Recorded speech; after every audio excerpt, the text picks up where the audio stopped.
أعوذ بالله من الشيطان الرجيم. سورة القلم مكية. بسم الله الرحمن الرحيم.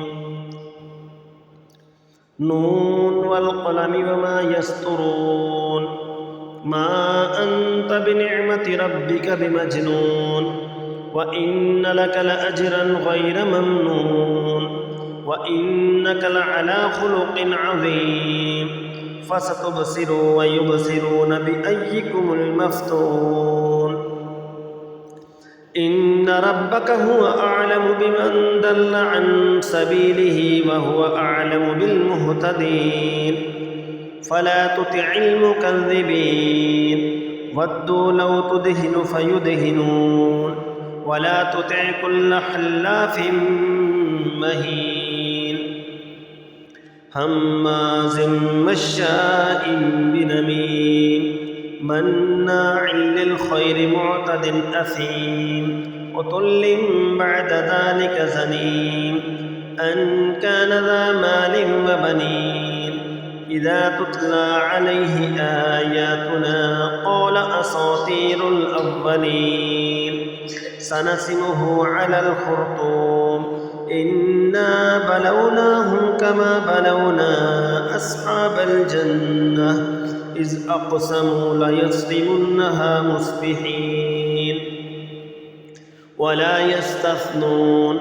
فطاف عليها طائف من ربك وهم نائمون فأصبحت كالصريم فتنادوا مصبحين أن اغدوا على حرثكم إن كنتم صارمين.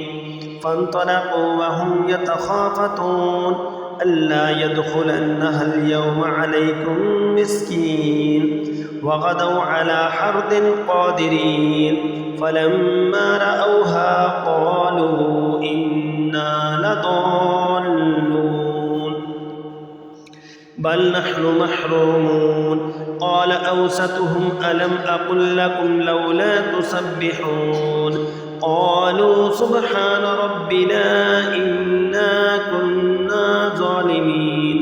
فأقبل بعضهم على بعض يتلاومون قالوا يا ويلنا إنا كنا طاغين عسى ربنا أن يبدلنا خيرا منها إنا إلى ربنا راغبون. كذلك العذاب ولعذاب الآخرة أكبر لو كانوا يعلمون.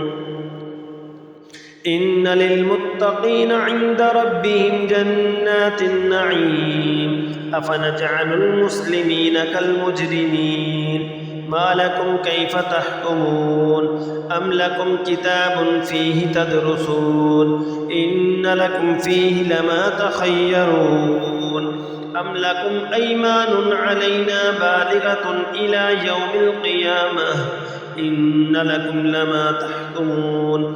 سلهم أيهم بذلك زعيم أم لهم شركاء فليأتوا بشركائهم إن كانوا صادقين. يوم يكشف عن ساق ويدعون إلى السجود فلا يستطيعون خاشعة أبصارهم ترهقهم ذلة وقد كانوا يدعون إلى السجود وهم صالمون. فذرني ومن يكذب بهذا الحديث سنستدرجهم من حيث لا يعلمون وأملي لهم إن كيدي متين.